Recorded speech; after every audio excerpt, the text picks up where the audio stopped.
Hari Senin ke depan, kalau ada yang ketemu begini lagi, aku akan pecat. Walaupun katanya mencat pegawai negeri susah, saya akan pecat. Baru tahu, walaupun kita udah menggebrak-gebrak, masih ini di bawah seperti ini. Artinya mereka nggak peduli. Dianggapnya saya main-main. Bilang, hari Senin ke depan, kalau ada yang ketemu begini lagi, aku akan pecat. Walaupun katanya mencat pegawai negeri susah, saya akan pecat. Saya persulit sedikit. Kan kemarin kita bisa 2 hari yang lalu kita buka laporan ke Pak Purbaya lah, Pak Purbaya ya, WA Group. Ini laporan ini sudah masuk dalam 2 hari ini, masuk berapa? 15.933 WA yang masuk kita. Yang ucapan selamat ada 2.459 ya, muji-muji lah, lumayan lah. Sisanya 13.285 sedang diverifikasi. Ini ada 10 yang udah mulai dikerjakan ya. Misalnya ini dari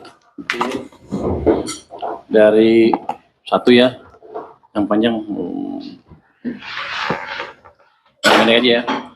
Selamat pagi, saya mau melaporkan setiap hari saya melihat petugas bea cukai nongkrong di Starbucks lengkap dengan laptop dan mereka meeting dengan banyak orang lain sesama petugas bea cukai, dan sepertinya aparat lain berbaju preman bebas seharian orang-orang ini di Starbucks setiap hari, dan yang dibicarakan selalu tentang bisnis aset gimana, mengamankan aset, baru dapat kiriman mobil gimana, jualnya mohon diawasi dan ditindak. Saya wira swasta risih lihat bergerombol ngobrol keras-keras seharian setiap hari dengan baju dinas bea cukai. Wah. Ya, bea cukai sini siapa? Gimana anak bolu begitu? Ini akan kita tindak ya. Ini lengkap tempatnya nih. Ini coba nih saya alamatnya lengkap, ini lengkap, jadi pasti bisa kita akan kejar. Coba jelasin dulu Dirjen Bea Cukai nih, mantan. Kenapa anak bolu bisa begitu?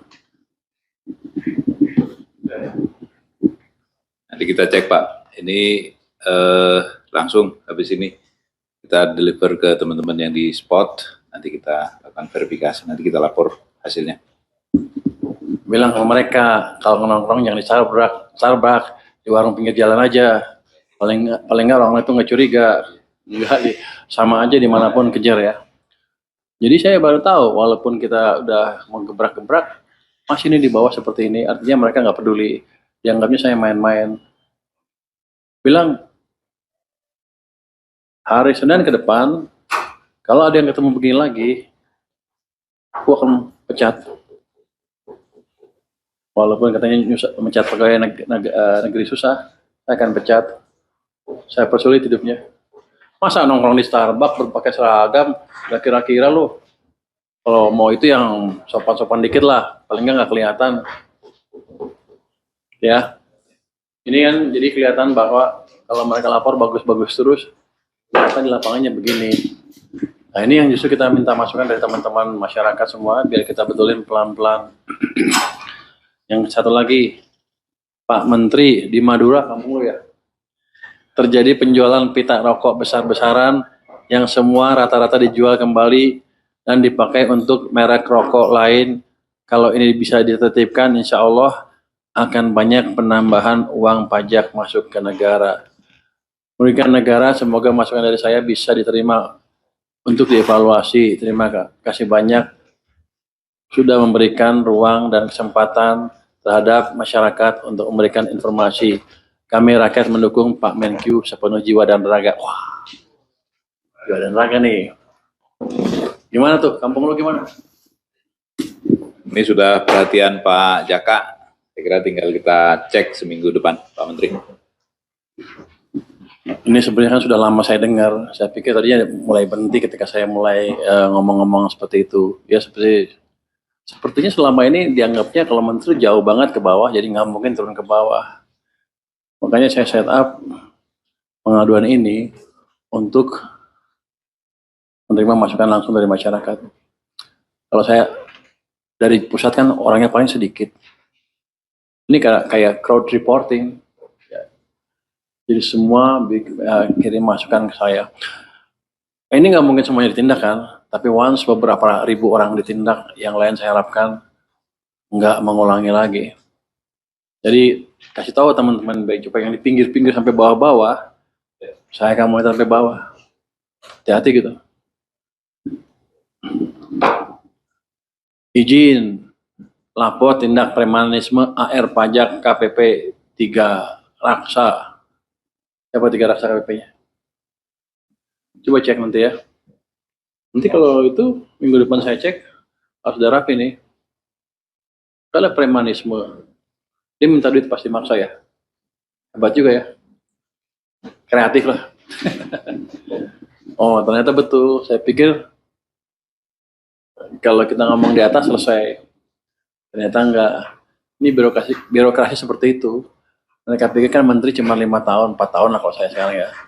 Sampai akhir tahun nanti 2029, 4 tahun ya. Habis itu mereka bisa berkuasa lagi. Mereka nggak peduli. Jadi itu adalah behavior dari para birokrat. Ganti menteri, bodoh amat. Kalau dimarahin diem aja, dipikir nanti 4 tahun lagi juga ganti menteri, 5 tahun lagi ganti menteri, kira-kira gitu. Ini sekarang nggak akan saya biarkan. Ya 5 tahun, 4 tahun, 5 tahun gue diganti, tapi lu duluan yang diganti sama saya.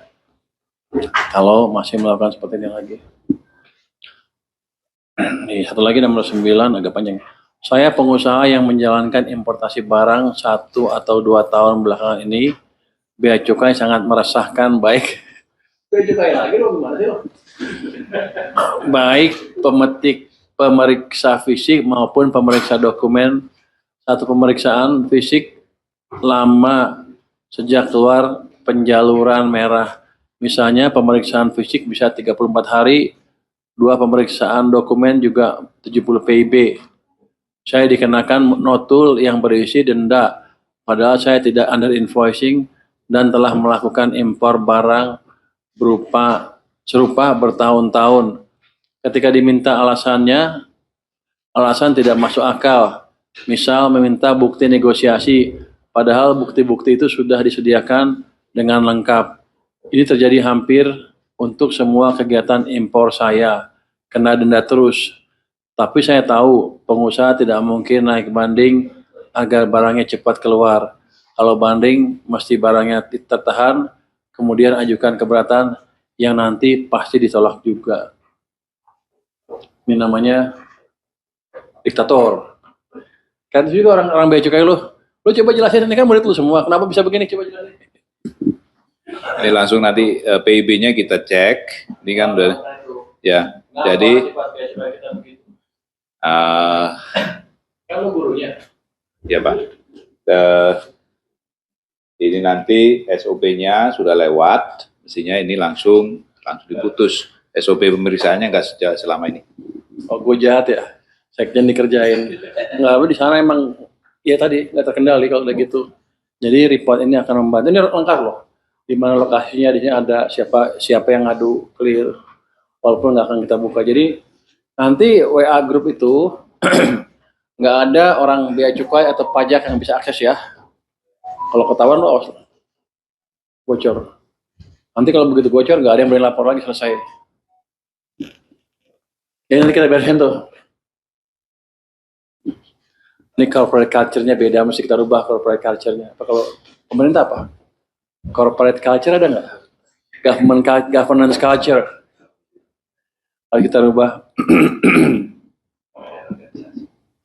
budaya organisasi lah. Apapun namanya lu gagal lah. Kan dia mestinya bentuk corporate culture dulu, zaman dulu. Udah bisa ganti-ganti. Udah berapa lama lu ninggalin Dirjen Pajak? Oh masih baru dong kalau gitu. Ini mau merit lu nih. Enggak. Ini kita betulin ya. Satu lagi. Selamat pagi Pak. Saya ingin melaporkan tentang masalah rokok tanpa cukai yang beredar di masyarakat Kabupaten Karimun, Kepulauan Riau. Bea Cukai Tanjung Balai Karimun khususnya selaku pengawas dan penegak hukum barang-barang ilegal malah salah mengambil tindakan pemberantasan rokok ilegal. Mereka lebih banyak merazia warung-warung kecil daripada membasmi distributornya langsung. Ini sama saja tetap memberikan kehidupan bagi para cukong-cukong yang menjadi distributor terbesarnya. Mereka bea cukai seperti tutup mata dan telinga. Padahal harusnya distributor besar ini yang dibasmi, bukan warung-warung kecil yang mereka sebenarnya hanya sekedar menyambung hidup. Walaupun itu salah. Semoga Bapak dapat menindaklanjuti laporan ini karena ini sudah seperti pembiaran oleh bea cukai. Cukong-cukong distributor ini masih tetap beroperasi sampai detik ini. Terima kasih. Salam hormat warga Kabupaten Karimun, Kepulauan Riau. Nanti kita follow up ya Pak ya. Jadi gini, di kantor kami sudah membentuk satgas, tim khusus, bukan satgas, kalau satgas kan gede. Tim khusus beberapa orang aja. Di situ ada staf ahli saya dari bea cukai dan dari bekas pajak, Itjen dan pajak ya. Bekas pajak ya.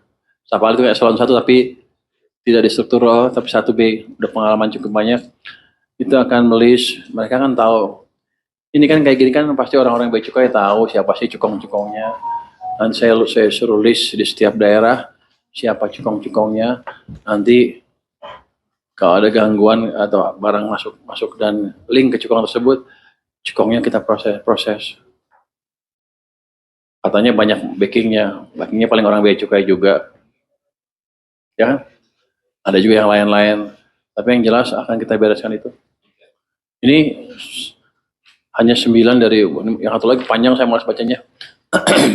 Pada dasarnya seperti itu. Jadi masukannya amat berguna buat kita dan kita akan follow up. Nggak main-main. Saya harapkan dengan gitu nanti governance culture-nya pemerintah atau bea cukai bisa berubah. Oke, itu mungkin dari saya. Baik, kita langsung buka sesi tanya jawab. Untuk penanya pertama, silakan, Acung. Ada penanya? Apa udah pada puas semua? Rekan-rekan? Silakan, Zawa.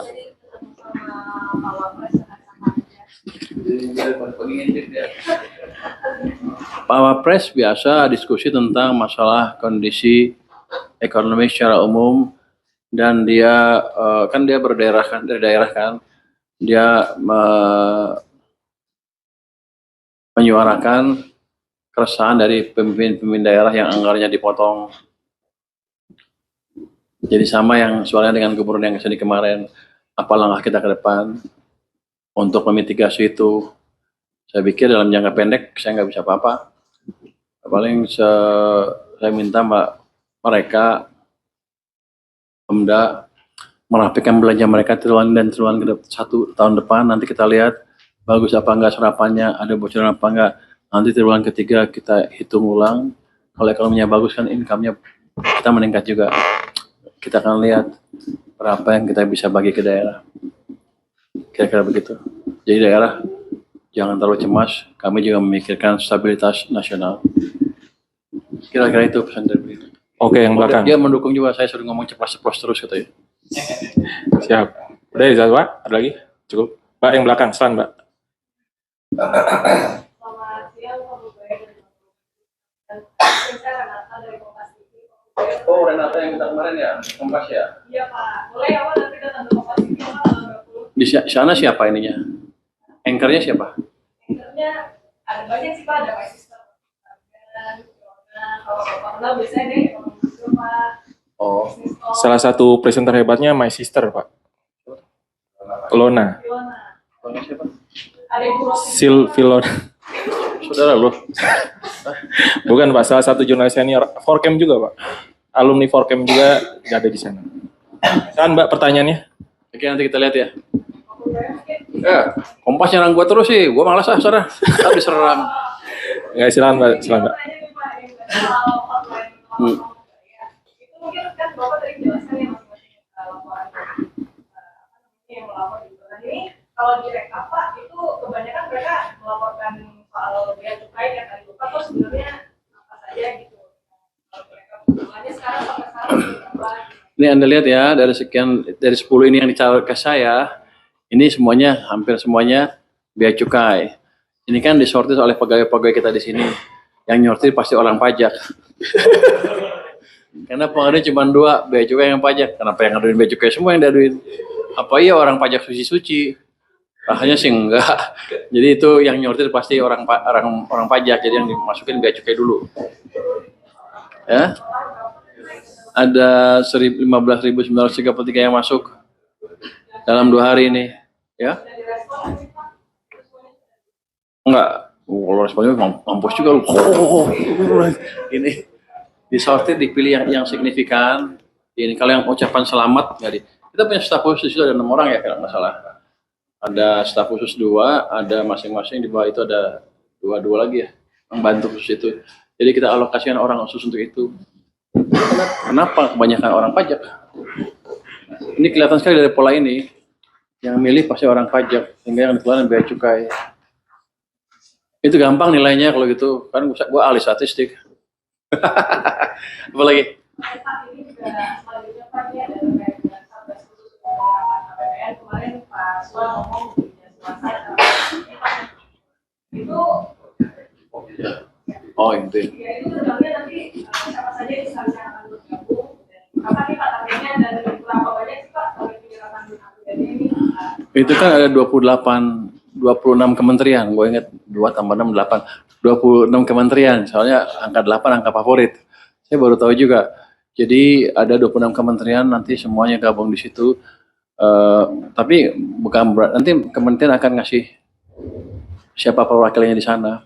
Nanti kalau untuk yang anggaran, kita akan monitor on regular basis di sini dari kami Dirjen Anggaran ya, Dirjen apa? Anggaran, Dirjen apa? Bendahara ya. Bendahara akan jadi anggota di situ, akan mengumumkan setiap berapa bulan sekali gimana kondisi penyerapannya. Nanti perwakilannya disuruh memfollow up itu. Nanti mungkin sebulan sekali kalau ada meeting besar dikasih tahu ke menterinya, atau berapa bulan sekali, 3 bulan sekali kali ya. Kalau untuk menteri ini belum terserap, sehingga penyerapannya dipercepat ke depan. Itu yang akselerasi penyerapan anggaran ya. Tapi itu nanti ada kayak gini, pengaduan masyarakat untuk bisnis.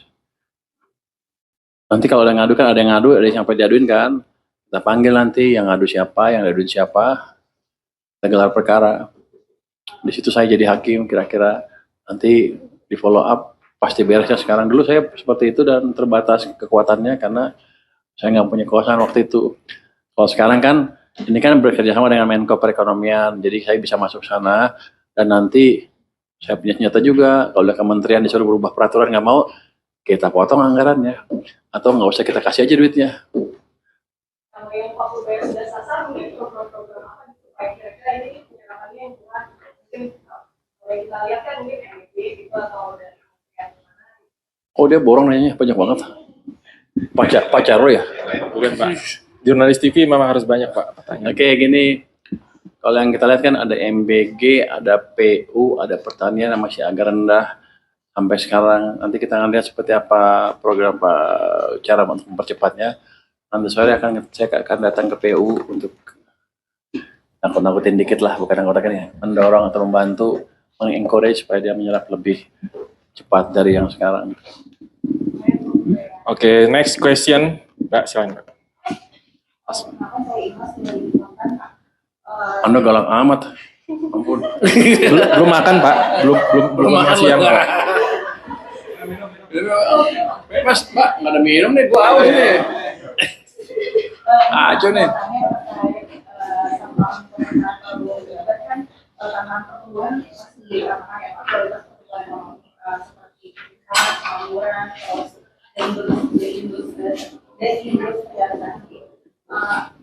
Masa Bapak menjabat, apa yang akan dilakukan kemudian untuk konstruksi kan Pak, tantangannya untuk kelas menengah khususnya kan itu minimum sekolah nasional ya Pak. Apakah nanti kedepannya akan ada inisiatif atau Pak untuk khususnya kelas menengah ini? Ini kan saya baru sebulan di sini, sebulan lebih sedikit ya. Ekonom baru dibalik arahnya, sudah mulai melihat ekonominya. Cuman kalau Anda expect dampak full dalam waktu sebulan, nggak akan kelihatan mungkin, atau belum kelihatan banget. Walaupun kalau Anda lihat sekeliling Anda, kelihatannya sudah semakin optimis kan orang-orang. Itu listrik demandnya udah naik. Banyak kata si Dirut PLN kemarin bilang, Di banyak tempat orang udah mulai minta sambungan listrik baru, artinya emang ekonominya mulai bergeliat.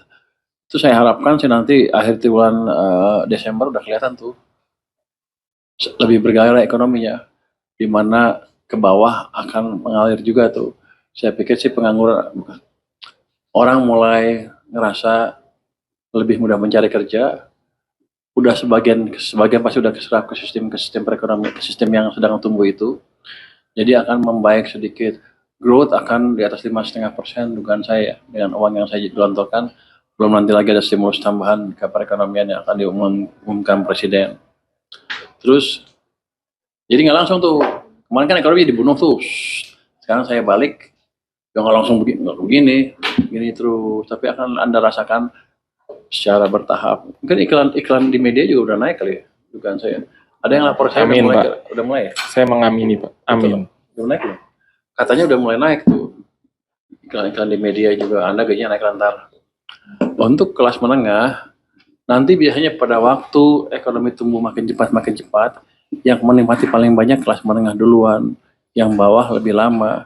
Jadi kita lihat 2 triwulan ke depan, gimana impact tadi dari pembalikan arah ekonomi. Kalau mereka menikmati duluan yang udah kaya ya udah.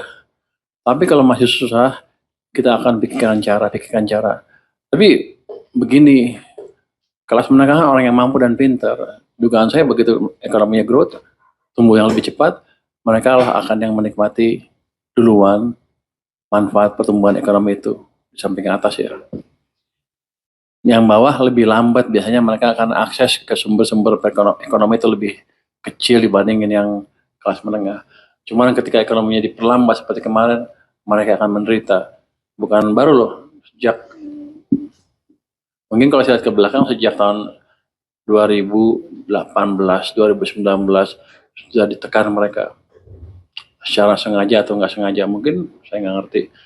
Ini salah media, kenapa nggak ada monitor kebijakannya, fiskal dan moneter dan ekonominya. Ajo kurang keras protesnya. Ajo ya, lu nggak pernah protes sih, teman-teman juga nggak pernah protes, jangan nanya doang, protes aja. Kalau ada kesalahan kebijakan langsung, ini kenapa begini? Pemerintah tidur ya, gitu aja. Kalau saya bangun kan. Apa?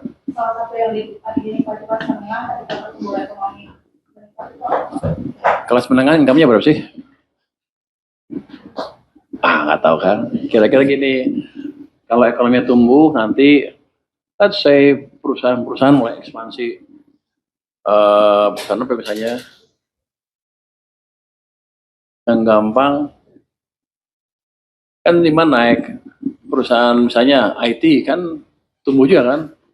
Karena permintaan akan service maupun barang hardware IT kan meningkat pada waktu ekonomi ekspansi, karena perusahaan-perusahaan kan tumbuh. Itu kan orang IT yang kerja di IT tambah, gajinya tambah, atau nanti kan begitu kurang makin besar dia akan hire orang kan. Nah itu masuk kelas menengah. Yang di sini kelas menengah yang tiarap sebelumnya udah mulai tumbuh.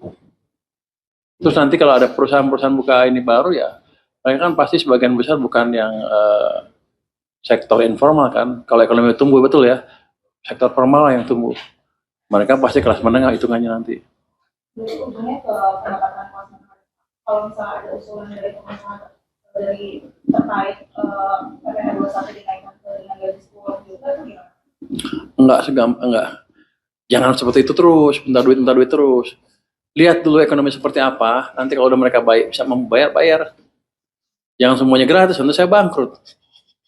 Gimana saya bisa bangun daerah, bangun pemerintah, membiayai program pembangunan? Nggak bisa kalau gitu. Jadi jangan semuanya gratis, kalau semuanya gratis pendapatan pajak nol, bubarlah kita. Jadi harus hitung yang optimal seperti apa nanti. Itu bukan optimal kalau kita nolin semuanya. Anda kelas menengah kelas mana? Anda kelas mana kira-kira hitungannya? Mana juga? Mana kelas menengah lah. Lu minta ini, minta gratis, enak aja lo. Enggak, kita akan balance sesuai dengan ini kan, uangnya kan dipakai secara bertanggung jawab kan nanti ke depan itu. Makanya kita bersihkan pemerintah pusat, daerah, pajak, bea cukai, supaya Anda bayar pajaknya juga rela nanti. Ya. Amin. Oke. Pertanyaan Emang Anda bayar pajak berapa sekarang sampai keberatan begitu? ini buat tulisan panjang, Pak. Biasanya untuk tulisan panjang, konten untuk tulisan panjang biasanya. Urusan panjang. Oh. Oke, sebelah kiri kayaknya belum ada yang nanya. Ada nggak? Ada yang mau nanya sebelah kiri? Yang belakang? Krisna boleh? Berdiri aja nak, langsung nak. Pak, saya bisa dari investor daily, Pak. Investor TV. Investor Daily, Pak. Saya terkait ini, Pak. Jadi kan, Investor daily apa investor trust beda ya? Beda, Pak. Aku baru tahu loh. Itu adik tiri, Pak. Kalau Investor Kenapa Trust. dia pakai nama sama investor juga? Pak Primus. Primus ya. Saya pikir sama. Beda. Ya? tentang apa, Pak? Tadi kan tadi konvers dalam data realisasi investasi ya, Pak. Kita harus 1.400, Pak. Data realisasinya. Kalau di Bapak, sekarang kan untuk kan targetnya masih 900 ya, Pak. Kalau dari pemerintah, Targetnya berapa? Oh, sekarang 1.400. Pasti di bawah targetnya kan? Ya orang ekonominya melambat sampai bulan Agustus. Oh, 1.900 akhir tahun. 1.400 itu apa? Sekarang ya? Iya makanya. Kenapa Anda potong saya mau jelasin? So jago loh. Gini kira-kira. Karena ekonomi melambat, pasti melambat kan waktu semester triwulan pertama sampai bulan Agustus awal September kali. Ini kan mulai dibalik pelan-pelan. Nanti kalau udah mulai aktif lagi ekonominya mulai hidup lagi, harusnya investasinya akan tumbuh lebih cepat. Jadi past performance tidak bisa dipakai untuk menghitung future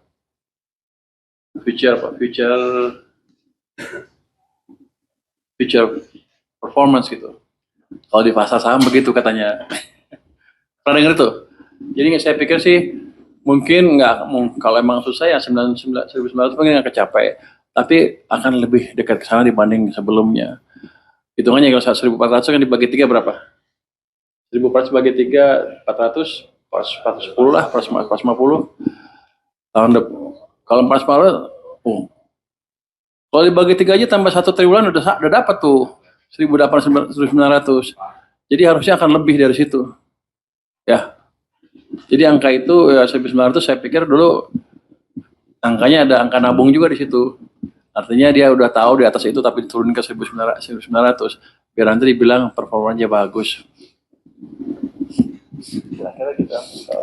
Oke, ada lagi? Nah, tambahan nggak? Udah cukup? Kan 2 hari ini udah turun, Pak. ISG, Pak. Technical sih kayaknya ambil profit, Pak. Ada secara teknikal, Pak ya? Kayaknya ada aksi ambil profit. Jumat ini turun sih. Iya. Itu kan dipengaruhi juga dengan global sentiment kan. Gak apa-apa. Kalau orang bursa atau broker, kalau indeksnya naik terus, dia rugi, nggak bisa trading, atau flat, atau turun terus, rugi juga.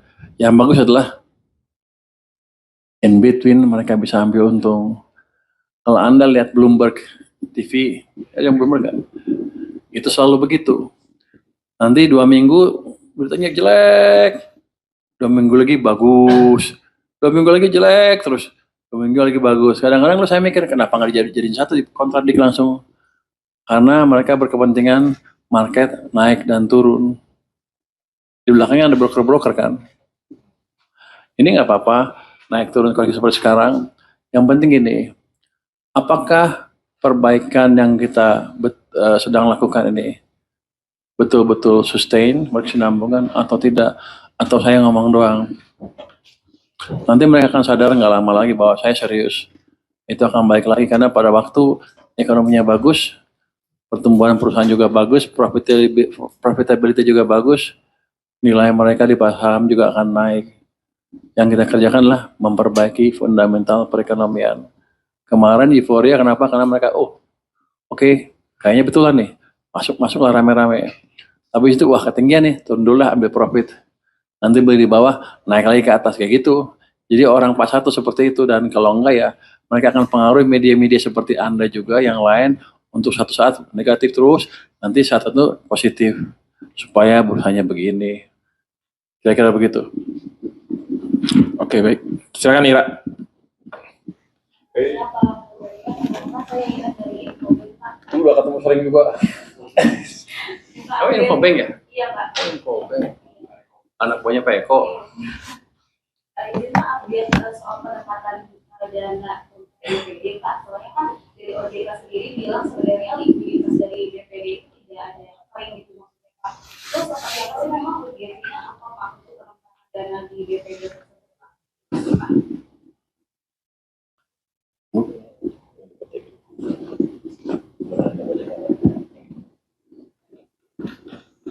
Anda mau ngadui saya sama OJK ya?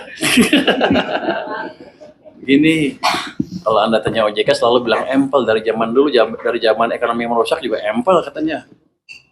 Dari zaman Agustus empel, banyak duit, tapi nggak di sana, uangnya di BI. Kalau saya ngomong dengan bank daerahnya, waktu itu kan saya ketemu Gubernur Jawa Timur ya, Bu Kofifa, ada juga bupati sana. Mereka Sekda, mereka minta emang bisa nggak ke kami, karena dari situ akan disalurkan ke bank BPD yang lain di Jawa Timur kayak gitu, dengan bunga yang murah yang mereka suka. Jadi mungkin OJK mesti lihat kondisi real di lapangan yang betul, yang bukan di atas kertas aja. Anda udah ngadu saya tuh barusan, nanti pas si OJK nih. Aja. Baik, ada pertanyaan lagi dari ruangan ini sebelah kiri. Oke, Sanas. Yuk. Langsung. Oh, itu kekerasan barusan. Ya nggak apa-apa lah. Biar rame, nanti ada berita loh. Ayo, OJK silakan. nggak bisa marahin gua nggak OJK nggak bisa. Enggak. Di pembacaan bahwa kondisi bank banyak duit sudah terjadi setiap tahun, ketika mau krisis juga dibilang begitu, 2020 juga begitu, ketika sudah 2021 juga begitu, semuanya bukan OJK. Keuangan, BI, semuanya selalu bilang, LPS selalu bilang empel. Padahal kalau lihat datanya ke bank susah, tight. Jadi ya mesti dilihat lagi alat ukur yang pas untuk melihat kondisi likuiditas yang real. Dulu waktu di KSSK rapat saya selalu bilang, coba deh kalau alat liquid per NCD apalah, alat liquid per apa gitu, ada beberapa indikator kan, itu bagus semua. Tapi keadaannya beda dengan di lapangan kan, artinya alat ukurnya salah. Saya minta dulu mereka LPS juga suruh kembangkan alat ukur yang baru. Sampai sekarang belum ada. AL per NCD, AL per DPK kan itu hitungannya. Itu nggak menggambarkan keadaan di lapangan. Kalau nggak kita nggak melambat kayak kemarin ekonominya. Ya. Berarti harus ada rumus baru. Harus riset baru, termasuk keuangan nih. Sini siapa risetnya? Tadi saya datang ke bawah ke tempat riset, kayaknya mesti belajar lebih banyak lagi.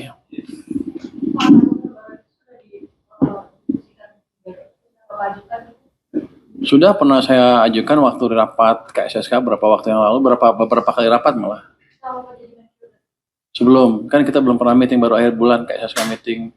Tapi di internal tadi saya sudah minta mereka belajar lebih dalam untuk melihat alat-alat yang bisa melihat kondisi pasar finansial dengan benar dan in advance.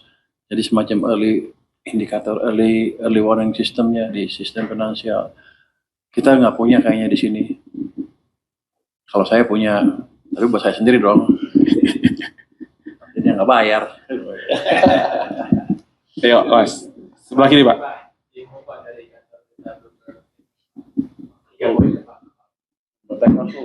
Gue mau jebak gue berkali-kali di sana waktu kesana loh. Iya Pak. Kok suaminya istrinya Teguh? Ini Pak. Ayo Mas. 3 poin ya Pak. Pertama,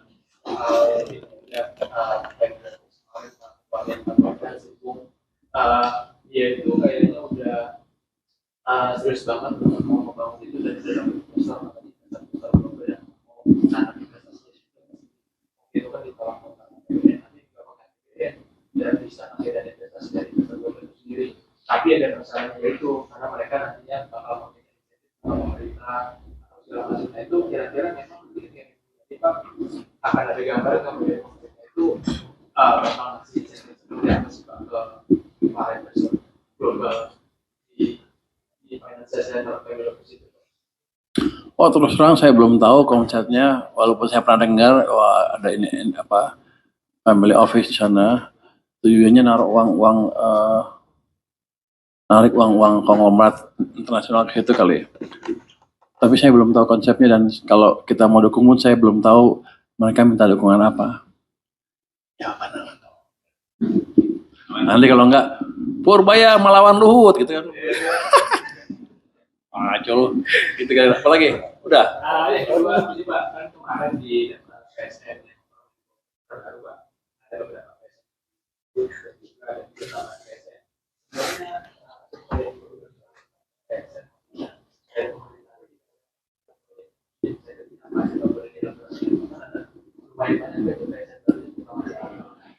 Oh, itu kan bukan dari saya, dari Menko Perekonomian. Anda tanya ke dia deh. Nanti kalau saya ngomong salah. Tapi pada dasarnya begini, untuk PSN adalah program yang penting buat kita dan perlu dijalankan dengan cepat. Ada beberapa regulasi yang di bypass di situ sehingga mereka bisa melakukannya dengan cepat. Kenapa dicabut? Yang dicabut pasti yang udah nggak jalan bertahun-tahun nggak jalan pasti dicabut. Itu mungkin alasan gampangnya. Tapi mau detailnya tanya Menko Perekonomian. Iya Pak. Apalagi Pak, yang kemarin juga yang Pak Ketua ada juga jangan hanya ibadah aja dikasih komunitas, ada juga seperti membantu kita. Itu kalau misalkan itu bisa Anda tahu Ina uangnya ditaruh di mana sekarang? Bagian besar? Gua rasa sama obligasi juga. Anda cek dulu deh. Saya nggak gini. Itu usul yang bagus kalau mereka sudah efektif menjalankan program apa ininya apa investasi di sektor real yang betul. Kayaknya sih relatif masih terbatas kalau saya nggak salah ya. Tapi saya akan cek lagi. Ini saya nggak mau ngasih uang sana tuh uangnya dibelikan bond lagi. Buat apa? Mendingan saya kurangin bond saya. Kayak di Danantara kan gitu. Sebagian besar masih bond kan kemarin. Makanya saya agak kritik waktu meeting itu kan. Berapa lu taruh bond? Kalau gitu mah lu nggak jago juga amat kira-kira gitu. Saya nanya gini, apa kejagoan Anda? Salah bahasa juga. Kira-kira itu nanyanya. Dan diganti apa keahlian Anda kira-kira gitu. Kalau cuma naruh di bond, tapi mereka bilang akan salurkan ke real sector nanti pada waktunya. Sekarang kan waktunya pendek sekali, cuma 3 bulan per tahun, masuk akal. Tapi yang gitu, yang penting nanti INA juga akan kita lihat betul seperti itu. Kan INA kan harusnya mengundang investor asing loh. Itu kan sovereign wealth fund, bukan domestik aja. Kita naruh berapa? 70 triliun di situ? Apa ya? Kayaknya segitu deh. Asingnya ada masuk berapa 2 miliar dolar dari ini kayaknya dari UAE, Emirates, Arab Emirates. Jadi gitu, kalau dia butuh duit beneran, ekspansi betulan ya udah kita dukung. Tapi kalau masih banyak uangnya di bond, di obligasi, ngapain kita dukung? Taruh juga obligasi lagi. Tapi itu saya pelajarin. Masih. Oke, kanan Metro TV. kemarin kan suntikan dana 200 triliun salah satunya ke bank BRI juga Pak. Itu serapannya Pak menggunakan kalau ada pengelolaan update itu harus katanya bertemu Pak Dirut BPN juga itu gimana dan kalau dialihkan itu bakal dialihkan sama kemarin Bapak ngomong soal apa dana pemerintah yang disimpan di Delta itu mau gimana Pak? Yang BTN Dirutnya mau menghadap saya belum ketemu sampai sekarang. Tapi bilang sih secara langsung sudah lebih tinggi dibanding yang dilaporkan waktu itu. Bahkan dia berjanji akan lebih tinggi lagi, mungkin minta tambahan katanya. Tapi saya akan lihat nanti kalau nggak terserap uangnya akan dilemparkan ke tadi BPD Bank Jakarta maupun Bank Jawa Timur. Yang backingnya kuat cuman itu aja, kelihatan yang lain saya belum lihat. Artinya kalau ada apa-apa pemudanya cukup kuat untuk menutup kerugian yang ada kalau ada nanti. Bang Jabar kan ada masalah yang kemarin-kemarin. Saya nggak mau nyentuh dulu, nanti saya bahaya. Betul kan? Nah, itu. Oke. Oke, cukup ya teman-teman ya. Terima kasih banyak Pak Purbaya, terima kasih banyak Pak Sekjen.